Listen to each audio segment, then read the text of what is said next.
और रिपब्लिक के इस brand new state of the art studio से आज महाभारत आपके लिए लेकर आ रहे हैं। तो उसमें सबसे पहले तो खास तौर से भाटी जी और हर्षवर्धन जी का धन्यवाद दे दूं, क्योंकि वो स्टूडियो में मेरे साथ हैं। तो उनको जो एक्सपीरियंस मिल रहा है वरुण जी, वो आप वहाँ जयपुर में बैठे कहाँ देख पाएंगे। तो आप भी आइए जरा स्टूडियो में, फिर यहाँ पर चर्चा करेंगे स्टूडियो में बैठकर। मैं सबसे पहले के शर्मा जी जब आ जाए तो स्क्रीन पर ले लीजिएगा, लेकिन मैं सबसे पहले शुरुआत इस बात की करना चाहती हूँ। के शर्मा जी, आपके आने से पहले मैं यही बता रही थी कि रिपब्लिक का ये ब्रांड न्यू स्टूडियो है, state of the art studio है, इसमें आकर आपको मजा आएगा डिबेट का। तो वहां बाहर से नहीं, अगली बार महाभारत में स्टूडियो में आइएगा। निमंत्रण यहीं से दे रही हूं, महाभारत से। आवाज नहीं आ रही उनकी, ठीक है, आवाज नहीं आ रही उनकी, आवाज दे दीजिए चेतन। मैं शुरुआत करती हूँ डिबेट की। आज जिस तरह की तस्वीरें आई, डीके शिव कुमार का ये कहना, वरुण जी आप सुनिए, डीके शिव कुमार का ये कहना कि इस चुनाव के बाद वापस चले जाएंगे योगी आदित्यनाथ, और किस तरह से इस पूरे चुनाव की एक तस्वीर खींचता है। उन एक संत मुख्यमंत्री पर कल भी हमले की बात हमने की थी हर्षवर्धन जी, कल भी हम ये बात कर रहे थे कि कैसे रावण से तुलना कर दी। आज ममता बनर्जी का एक बयान जो कि रामकृष्ण मिशन पर आता है, और कैसे उसके बाद वो सिक्योरिटी मांगती हैं, वो रामकृष्ण मिशन सिक्योरिटी की बात करता है। ये जो एक संत समाज पर हमले का एक तरीका है। मैं योगी आदित्यनाथ की बात ना भी करूं, मैं अगर रामकृष्ण मिशन की बात करूं, ममता बनर्जी के लिए क्या ये 42 सीटें पश्चिम बंगाल की इस बार अभी भी वो जोर लगा रही हैं अगले 2 चरण के लिए, क्या इस बार उनके लिए किला हिला है? हर्षवर्धन जी। देखिए, एक तो सबसे पहले बड़ा शानदार स्टूडियो है रिपब्लिक भारत का, तो इसके लिए बहुत बहुत बधाई। ममता बनर्जी को आज ये करने की नौबत आ गई, इससे दुर्भाग्यपूर्ण कुछ नहीं हो सकता। जो बंगाल की भूमि इस देश के सांस्कृतिक जागरण की भूमि रही, अगर रामकृष्ण मिशन के लोगों को, भारत सेवाश्रम संघ के लोगों को वो नेता के तौर पर देखने लगी, तो सचमुच कुछ बड़ी मुश्किल है उनकी।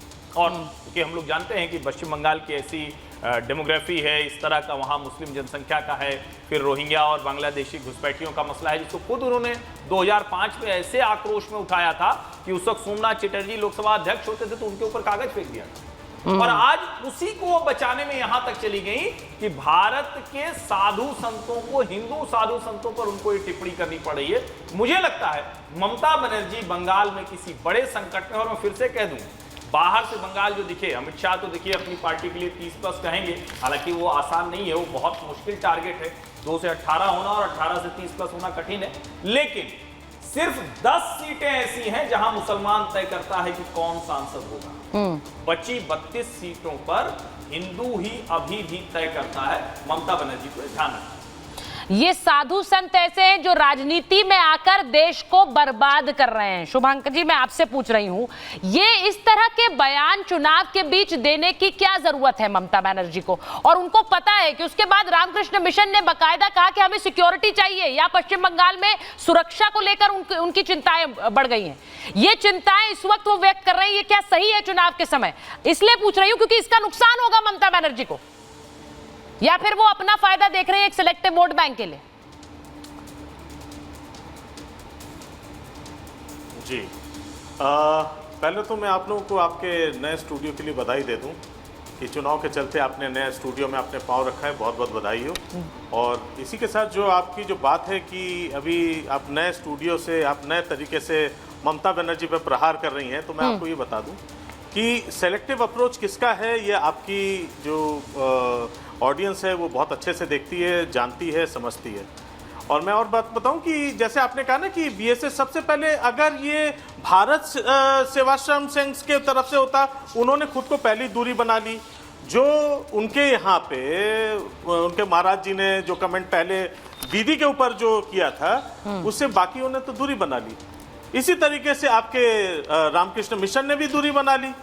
तो बार बार ये कहना कि इसमें साधु संत महात्मा, या इसमें साधु संत महात्मा की बात नहीं आ रही है, इसमें उन कुछ लोगों की बातचीत आ रही थी, वहां के संगठन के उन कुछ लोगों की बात आ रही थी जो कि अपने आप को इस तरीके से किसी एक पार्टी के दबाव में आके वो बयानबाजी कर रहे थे जो उनको नहीं करना चाहिए था, जो राजनीतिक तौर पर वहां पे किया जा रहा था उसको उनको नहीं करना चाहिए था। उसके जवाब में दिया गया था ये किसी एक संगठन के प्रति या भारत सेवाश्रम या रामकृष्ण मिशन के प्रति कभी नहीं दिया गया। कोई ऐसी लाइन दीदी ने कभी नहीं कही जो कि वो अपनी सुरक्षा को लेकर चिंतित है। आप कह रहे हैं कि हमने कोई लाइन नहीं बोली, उन्होंने कुछ बोला नहीं है, वो बयान में दिखा रही हूँ। आप कैसे बयान से किनारा कर रहे हैं? एकदम आप एकदम ही बयान से किनारा कर दे रहे हैं, वो बयान दिखा रही हूं मैं।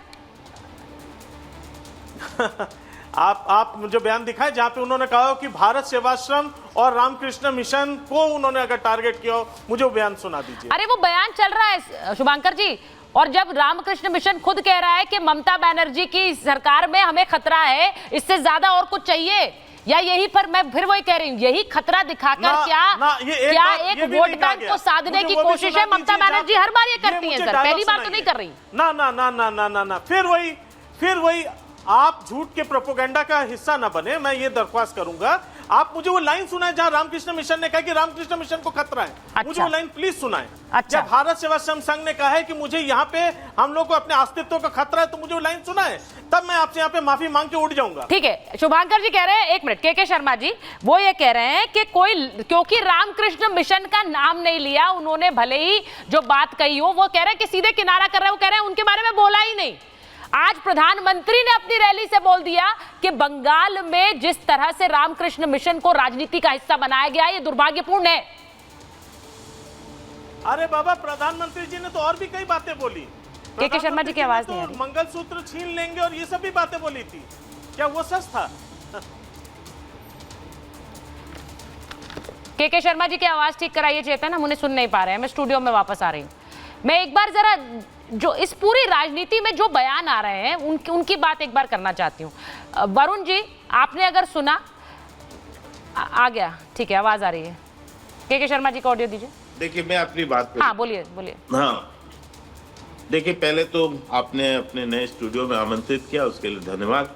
लेकिन मैं फिलहाल आपको जानकारी है, आप स्वयं आई थी बनारस, मैं बनारस में हूँ और चुनाव भर में काशी क्षेत्र में ही रहने वाला हूँ। पुनः आते ही दिल्ली में निश्चित तौर से आऊँगा। अभी आपने विषय प्रारंभ किया, धमकियाँ तो हमने भी सुनी, और जो ममता बनर्जी दे रही हैं उस पर हर्षवर्धन जी ने एक टिप्पणी की है, लेकिन मैं इसको दूसरी बात से कहना चाहता हूँ। सुखदेव जी, ये इस देश की राजनीति में लगभग 30-40 साल ऐसे रहे हैं जब फतवों की राजनीति यहाँ हुई। यहाँ मौलवी मदरसे के हेड इन लोग फतवा जारी किया करते थे। जो लोग फतवा जारी करते थे उनके अगेंस्ट बोलने की इनकी ना हिम्मत है ना औकात है, ये कभी नहीं बोल पाएंगे। ये हिंदू साधु संतों को डरा सकते हैं, धमका सकते हैं, फतवों का तो स्वागत करते हैं। इसमें सपा भी पीछे नहीं रही है। मुलायम सिंह भी फतवा जारी कराते थे, कांग्रेस भी फतवा जारी कराती थी, और फतवे को लेके उसकी फोटो कॉपी उस जमाने में करके ये लोग गली गली घूमते थे कि देखो फतवा जारी हो गया। तब इन लोगों ने कभी जो है उस पर प्रश्न नहीं उठाए, और उठाएंगे भी नहीं, क्योंकि वोट बैंक है, मुसलमान है, मुसलमानों का वोट चाहिए। हिंदुओं को गाली बकना है, क्योंकि हिंदू क्या कर लेंगे? हिंदुओं को तो ये प्रताड़ित वैसे भी बंगाल में कर रहे हैं, तो अभी भी करना है वहां पर। तो इसलिए हिंदू साधु संतों को अपमानित करना, उन्हें धमकी देना, उन्हें गालियां बकना, ये इनकी परंपरा का हिस्सा रहा है। तो सनातन को गाली बकने वाले लोग हैं। ये तो राम भक्तों पे, निहत्थे राम भक्तों को गोली से मरवाने वाले लोग हैं। तो इनसे आप यही अपेक्षा कर सकते हैं। ममता बनर्जी अपवाद नहीं है। ममता बनर्जी ने तो इन मौलवियों को, इनको तनख्वाह देने के लिए जब हाईकोर्ट ने मना कर दिया तो वक्फ बोर्ड से तनख्वाह दिया, और देखिए किसी तरह उनकी तुष्टिकरण कर। तो ये स्वाभाविक सा है। अभी इनके एक प्रवक्ता कह रहे थे कि साहब ऐसा कर देंगे तो मैं माफी मांग के उठ जाऊंगा, मैं फलाना उठ जाऊंगा। और जो उन्होंने उनके लोगों ने कहा, प्रमुख लोगों ने, उनके लोगों ने डिनाई कर दिया। अरे भाई, प्रमुख जो होता है वही तो सब कुछ होता है। उन्हीं को तो धमकियां दे रहे हो, उन्हीं को तो गालियां बक रहे हो। कितना नीचे गिरोगे वोट के लिए जनाब? किस स्तर तक चले जाओगे? जनता में काम कर लेते, जनता के बीच काम किए होते तो ये गालियां नहीं बकना पड़ता, धमकियां नहीं देनी पड़ती। ये इस स्तर तक जाएंगे नहीं, उन्होंने कहा। अच्छा ठीक है, मैं एक बार मैं वरुण जी के पास जाऊंगी, वरुण जी के पास।